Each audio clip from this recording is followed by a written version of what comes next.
All right, so final set of notes covering new Maya modeling tools for us for first semester. Notes Maya 8 is on the concept of deformers. And deformers are objects that are used to create a specific effect. The easiest way to describe them is actually, if any of you have used Photoshop before, they are very much like adjustment layers, in that the object is the source of the effect that it generates, separate from the actual geometry you're making. So a deformer, once you make it, it'll be editable until you clear it from your model's history. You'll see that's on the notes right here, how to delete history of objects. So that way you can make things like deformers permanent. It also clears out other things, which is why you don't want to get in too much of a habit of deleting your history. It's a very good thing, but it's also something you want to choose when you're doing. You got to know when's the appropriate time to do that. So anyway, let's just show you briefly what a deformer would look like. So if I hop in here, and let's just create a cylinder. Those are always the easiest to work with. And I'm going to add a whole bunch of subdivisions to this so that it's nice and smooth. And so under the deform menu, non-linear, these are our deformers that we work with. The only two that I really find to be super useful are bend and twist, which is why those are the ones that are on today's notes. So let's start with a bend. With a bend, so I just created a bend, and you can see if I go into X-ray mode, so there's my object, and then inside of it also is now this little blue stick, and that is my deformer handle. Now my deformer handle is flat right now. So if you can see, I can see it in X-ray mode, but I can't really click it because it's inside the object. So if you're having trouble selecting your bend handle, go back to our wireframe view mode, which is again the number 4 on the keyboard. And then you can reach through your object, grab it. Then we'll just go back to 6, which is the textured display mode. So there's no textures, but go back to 6. So anyway, when I have my bend handle selected, you can see that there's this input for curvature and bend. And from here, I could change my curvature amount. And there's some other settings in here too, which we'll talk about in a second. If I select the object that the bend handle is affecting, you will also see that there's an input on there for bend. So it just allows you to control it from the object. It didn't always used to be that way, but people complained enough, and so now we can do it from the object that it's controlling. And so this is me bending it again to scroll the value of a channel in the channel box. Just select the word, hold down the middle mouse button, and you'll be able to scroll the value of that curvature. And so this is what a bend does. Right? Now again, this is affecting the entire object at one time. So the entire object is being bent, but deformers can be applied to a whole object or only specific faces. So you can pick and choose what aspects of an object you want to bend or twist and all that good stuff. So bend bends the selected components or objects over the midpoint of the deformer by a specified angle. So key note about that. So it's going to bend it over the midpoint, right? So what happens if I move my midpoint down here? Well, now you can see that the effect of the object changes one way or the other. There's also these effects called the low bound and high bound. It's easiest to think of. Welcome. It's all good. The high bound is the top aspect of it, and so you can see if I turn that down to 0, anything past the midpoint of my object no longer bends, right? Same thing would be true if I put my high bound back to 1 and put my low bound to 0. Same concept, right? Push this down here. It'll bend on that part of the bend handle that hits the part of the object that is bendable. Now, quick note. I sort of rushed past this at the beginning, but this bend is only looks so nice and smooth because here, there we go. So nice and smooth because I have so many edge loops on this, right? So now what I'm going to do is I'm going to take a cylinder.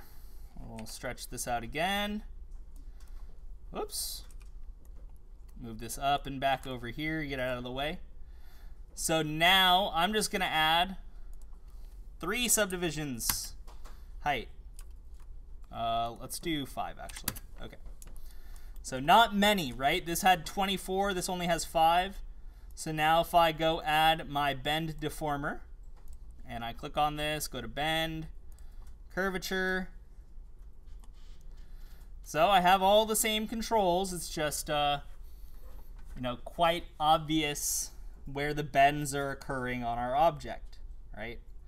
So the more geometry you have, the more edge loops and such, the smoother this effect will look.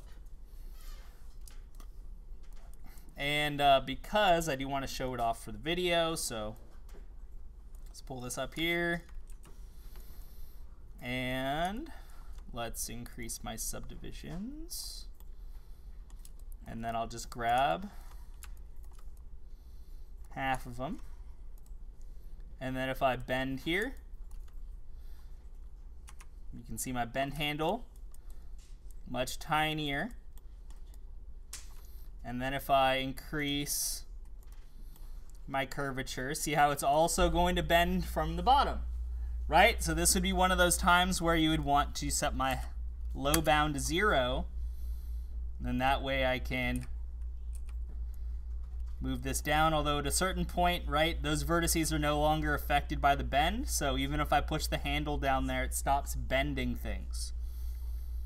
But now I could get a bend like that. And then also you can once you get it into the right position, you know, you can just affect this. Maybe you want to get a nice 90 degrees bend there in this pipe so that it continues like a straw. Let's go back to 6. Boom. So if I'm happy with all this, folks, I'm in object selection mode. And then I just select both the object and the bend handle. It's inside of there, so you can't tell I have it selected, but I do. And then you go to Edit, Delete by Type, History.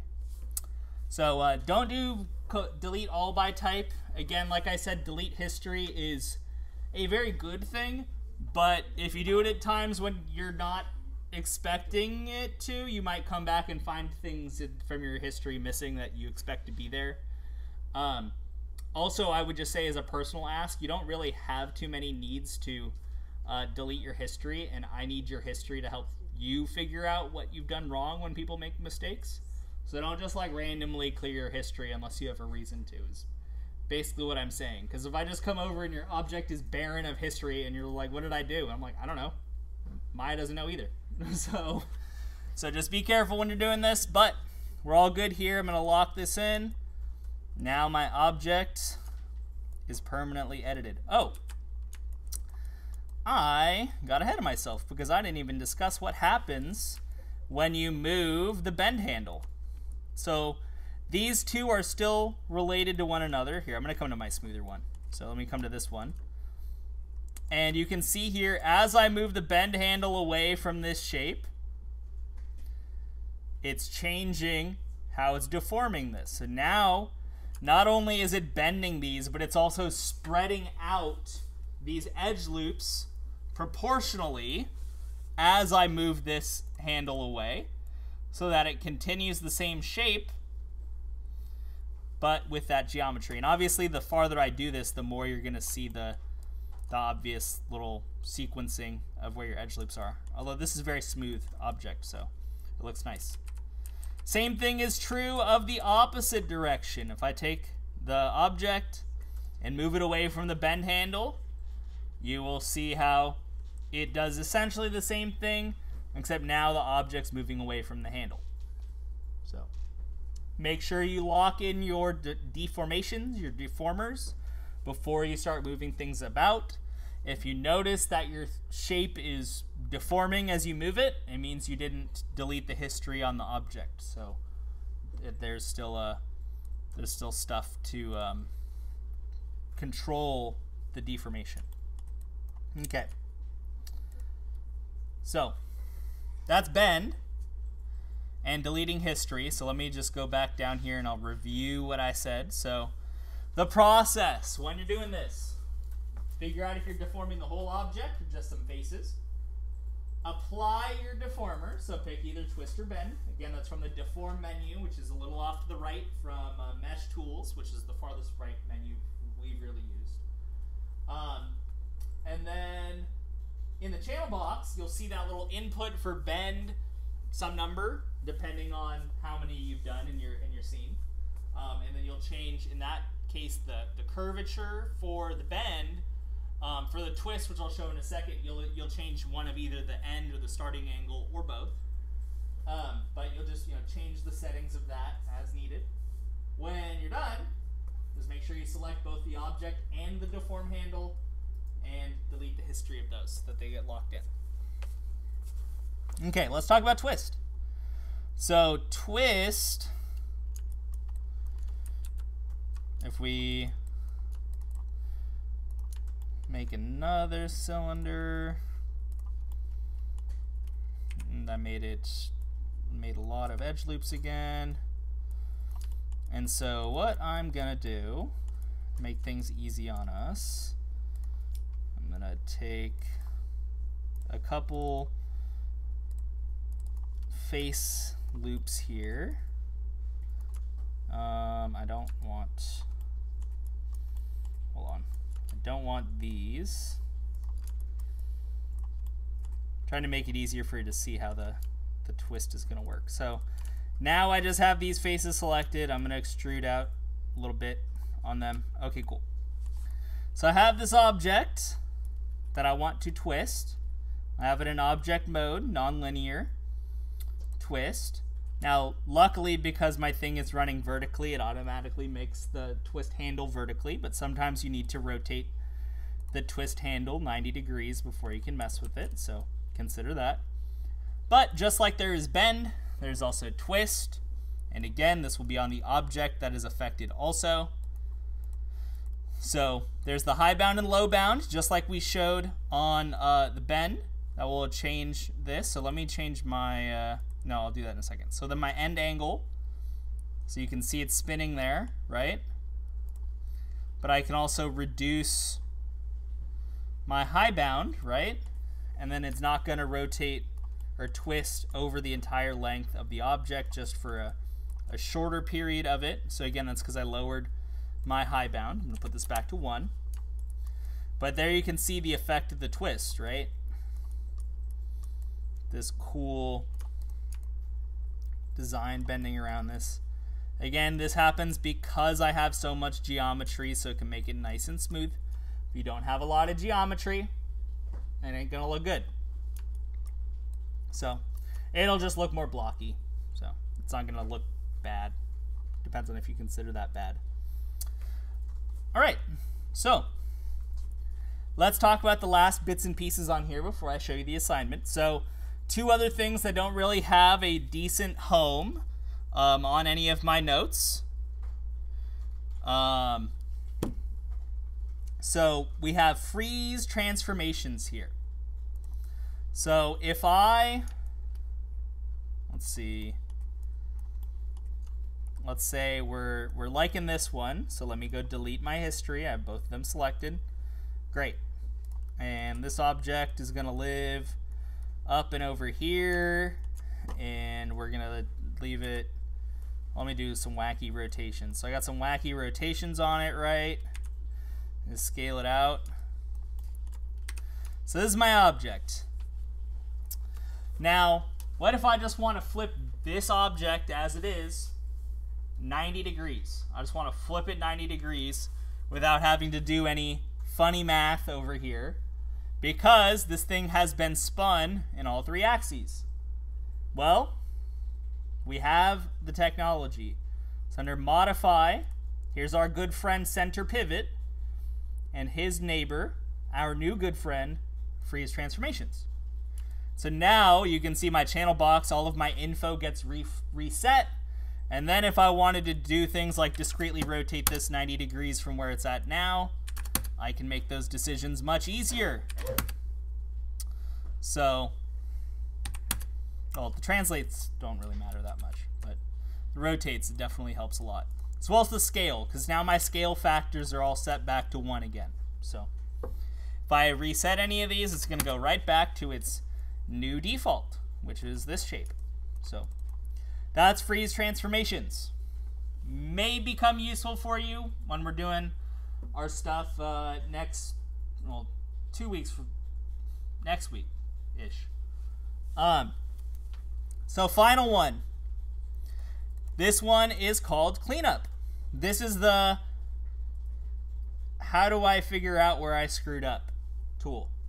So if I walk up to your computer in the future and I know that your issue is caused by something you can discover with cleanup, I will start with have you run cleanup. So you may hear this from me. Hopefully you don't, right? Hopefully you don't hear me say have you done cleanup, right? But maybe you will. So what does cleanup show us? So let me select this object here. Let me break some stuff on here. So let's take these edge loops here, and I'm just going to delete them without using my fancy delete edge vertex. I'm going to take some faces here and just extrude them and not do anything with them. Okay. So now if I run my cleanup under options, it's very important that you choose the options for this, because you need to make sure you have the right things active, and there are a lot of things in here. The first one of which, it has the option to either clean up by default, or just let Maya figure it out, or select.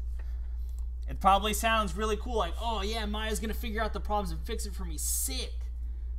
It's not though, because Maya will do weird things to try and solve the problems that will make it, 1, clear to me that you didn't do it and that Maya did, and 2, it'll probably do them wrong. So that's why you don't want to just let Maya do it. So select matching polygons, and then the number 1 things that we use this to catch: faces with more than 4 sides, which are to say faces with extra vertices on them, 5-sided faces or more, and faces with 0 geometry area. Those are faces that are created from extrudes that you forget about. So when I do this, so faces with more than 4 sides, faces with 0 geometry area, choose apply, because you may do this in like passes. You may go get a batch of them, come back and do the next batch, so you need to hit apply several times. So I'm gonna hit apply, and these are selected, but also there are some faces selected here that you can't see, which I know are there. So once you hit apply, you'll go into isolate select, and blam! There are those faces that are 0 geometry area but are still very real. And these are my faces that are left over with extra vertices. And then I just figure out, what do I need to do to fix these? These might, no, okay. So yeah, I have to delete all these verts. And then here, number 1 thing I see people try and do, they try and delete these as edges. They're not edges. They're faces. So in face mode, you got to select these and delete them. Okay. So that was a lot about a little. That's how you create deformers. So what is the practice? How do we check for understanding? All right, so I have for you, hopefully, a simple and straightforward thing to do. We're going to make some handles for these nightstands, and you're going to make one with a bend and one with a twist. So because of a fortuitous error on my part, the bend one already has some subdivisions, so you don't need to add any subdivisions to this object. You just need to run a bend. So let me go over everything first. So you're going to make a bend here. And you just need to bend it so that the handle goes into this. I'll show that in a second. For the twist, you will notice the twist does not have any edge loops on it. So if you try and twist this, it's going to twist nothing. So start by using your insert edge loop tool. Now this is where you can choose. So maybe you just want to cut in a uniform greater than 10. That's the directive, 10 or more. Edge loops. You can just cut those in, boom. And then that'll give you 10 equally sized edge loops, and then you can do whatever. But you do need at least 10 segments. So some of you folks might not want to just cut in 10 edge loops just equally distanced. So you can totally just, you know, decide what you want to do, and maybe you want to have these 2 here. Maybe you want like 5 through here. If I wouldn't freehand it from the perspective view, by the way, folks. I would do it from the front view.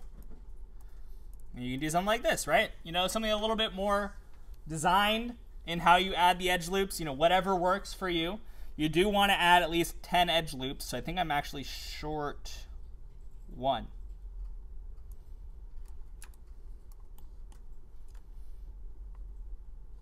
All right, good enough.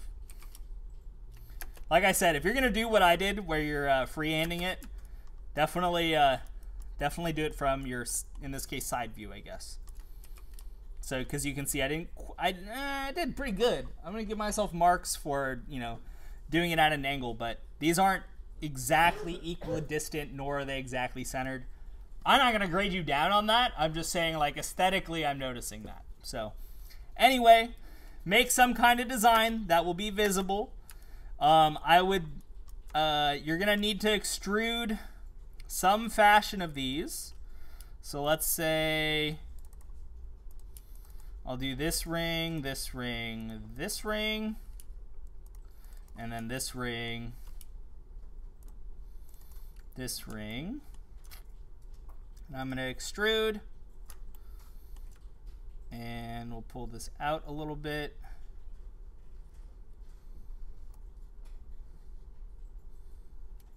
And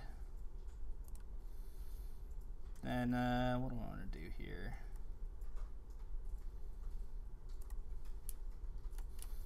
Maybe I'll choose all of these now. And I'm going to extrude, keep faces together off. And I'm going to, let's see, -0.01, -0.02. Oh no, it doesn't like that.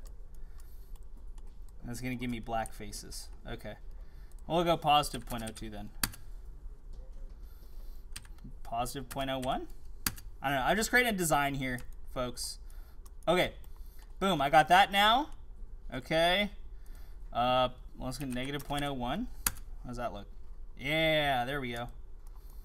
Nice. Okay. Check it out. So, I have this handle here now.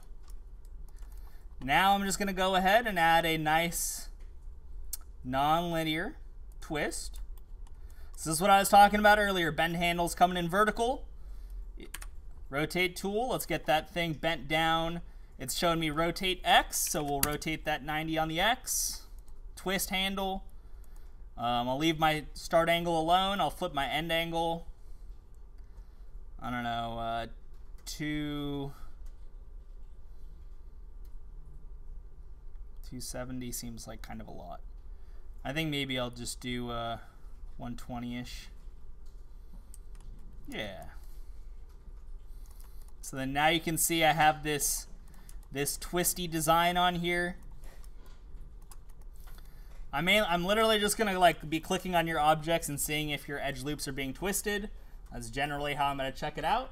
So doesn't matter if your design isn't super crazy sick, as long as you can run the twist. But again, folks, the twist handle is inside the object, so you need to remember to lock this in. Number one thing that I will be rejecting this assignment for, deleting the objects, deleting the history for the objects. So good news, you cannot select the nightstands. So all you need to do is just drag like this, edit, delete by type history, And now it's locked in. Perfect. So there's one. Just make a design with some edge loops, twist them. For the bend, it's nothing so crazy. I've already added the edge loops. Come on in here, grab your bend. Again, it's going to come in vertical. So here's what I'm going to say to you folks when you're working with the bend handle. Add your curvature first. So I'm just going to type in 90. I think that'll be the number I want. Yeah, it is the number I want. But you can see my bend handle is facing this way. So that way, as I'm adjusting this, so obviously I want to rotate this down -90. And then I'll try and spin this around like this. And what it's telling me is that on my Z, this should be 180. Boom. There we go. And so now this is fine, honestly. But if you want to shape it up a little bit, you can just take your object here, move it out a little bit if you want to make it a little bigger. Cool. Then, again, make sure you drag, select both the handle and the object. Delete your history. So a completed assignment has a bent handle on this one on the right, some kind of design twisted handle on the left with 10 edge loops hopefully added, and then the key, make sure that you go through at the end and delete the history for, like literally at the end you can just drag like this and delete by type history on all 4 things, right? So that's the marching orders for the video for the merge, or the Deformers practice, not merge practice. So I'm gonna go ahead and stop the video.